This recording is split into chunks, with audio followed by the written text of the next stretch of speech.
Okay, today we're going to cover my fence. I really should have recorded this from the beginning when I started building this thing. I'm sure there's a lot of people that would be interested in this. I'm going to do a quick overview.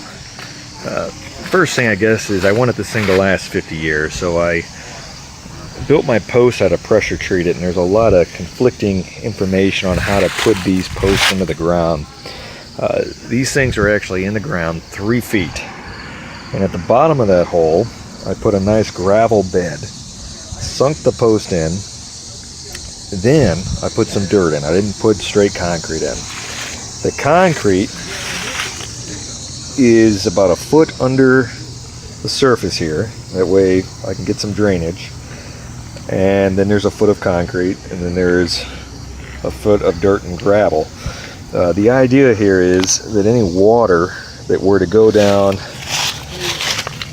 in between the pole and the concrete wouldn't get stuck. This wouldn't be sitting in a bowl of water. It would actually go through to the gravel and disperse in the ground. What this here is, this is like a weather guard that you would use for your roofing. It's a self-adhesive strip that goes around. The idea there is your microorganisms that rot wood, almost all of them live in the first 4 to 6 inches of the soil. So if I can protect the wood from contact with those guys, I got a lot better chance of this pole lasting a lot longer.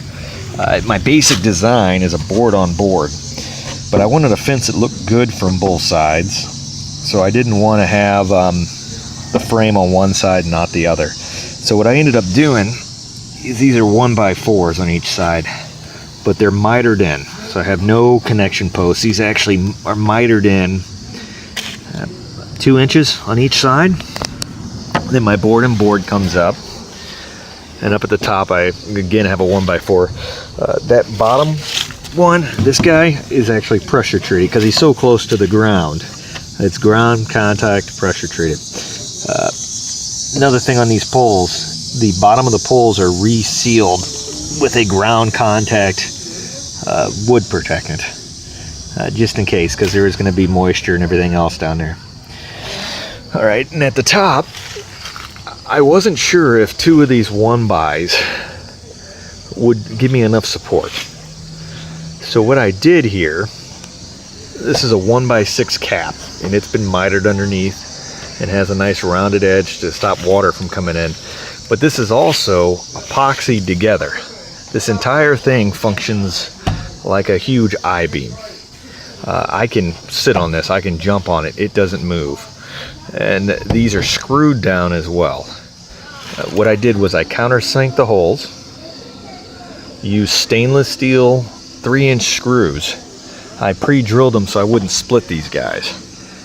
They're ran down in, and then I put a wood plug on top that's glued and then shaved off. The idea is that water won't be going down next to my screw down into my cedar here and rotting it.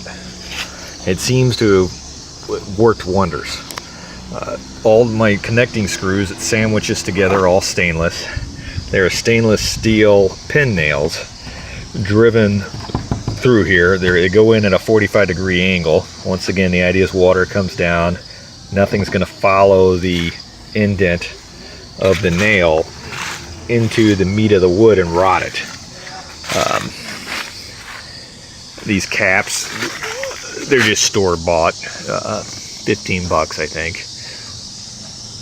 And I've routed a groove in to put this nice decorative molding.